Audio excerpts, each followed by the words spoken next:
Asini rohama dihamu, dohot dame sian Tuhan debata amata, dohot sian anakna Tuhan Yesus Kristus. Amin. Shalom, Bapak Ibu, Saudara-saudari yang terkasih di dalam Kristus Yesus. Firman Tuhan yang menjadi renungan bagi kita untuk hari ini, hari Kamis tanggal 25 Agustus 2022, tertulis di dalam Efesus pasal 1 ayat 9, dan saya akan membacakan untuk kita sekalian begini firman Tuhan. Sebab ia telah menyatakan rahasia kehendaknya kepada kita sesuai dengan rencana kerelaannya, yaitu rencana kerelaan yang dari semula telah ditetapkannya di dalam Kristus. Demikian firman Tuhan.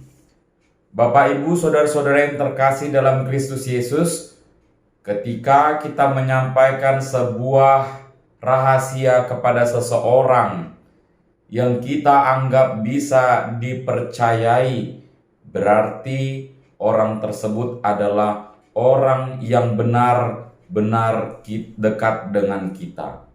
Orang yang benar-benar boleh diandalkan. Orang yang benar-benar bisa dipercayai, orang yang benar-benar dekat dengan kita dan sudah tahu apa yang ada dalam diri kita, yang selalu memberikan support, semangat bagi kita, dan tidak mau menceritakan kita di belakang kita, baik atau tidak baiknya. Seseorang yang boleh mendapatkan cerita rahasia adalah orang-orang yang bisa ditiru, karena mereka adalah orang-orang kepercayaan.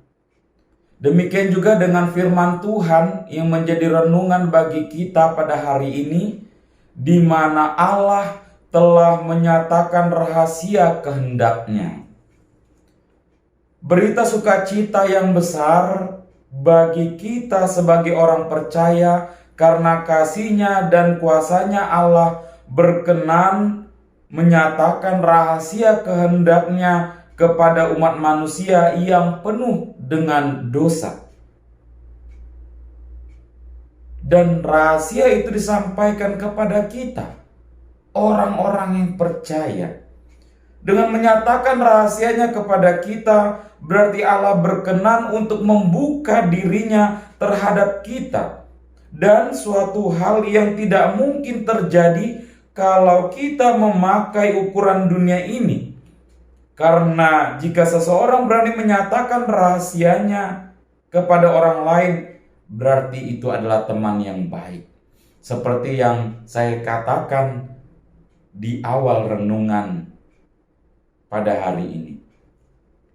Allah berkenan menyatakan, mengungkapkan rahasia ilahi yang telah disimpannya, dan tidak ada seorang pun yang dapat menghalanginya. Allah melimpahkan kebaikan-Nya kepada kita. Ia penuh kasih karunia, dan ini adalah berkenan yang Ia berikan dengan kerelaan dan penuh kasih kepada orang yang Ia selamatkan. Kita tidak mendapatkan keselamatan, tidak bisa mendapatkan keselamatan, dan kita tidak berhak mendapatkannya. Tetapi karena begitu besar kasih Allah kepada kita, maka Ia memberikan anaknya yang tunggal itu, Yesus Kristus. Melalui kedatangan Yesus Kristus, maka kita layak di hadapan Allah. Dan hal inilah yang menjadi sukacita bagi kita sebagai orang yang percaya, yang mengikut Yesus, yang mengikut Allah. Tanpa kasih karunia Allah tidak seorang pun bisa diselamatkan. Dan satu-satunya cara kita untuk menerima berkenan penuh kasih ini adalah melalui iman kepada Yesus Kristus. Bapak, Ibu, saudara-saudara yang terkasih, oleh karena itu, apa yang harus ditakutkan lagi ketika Yesus telah bersama kita?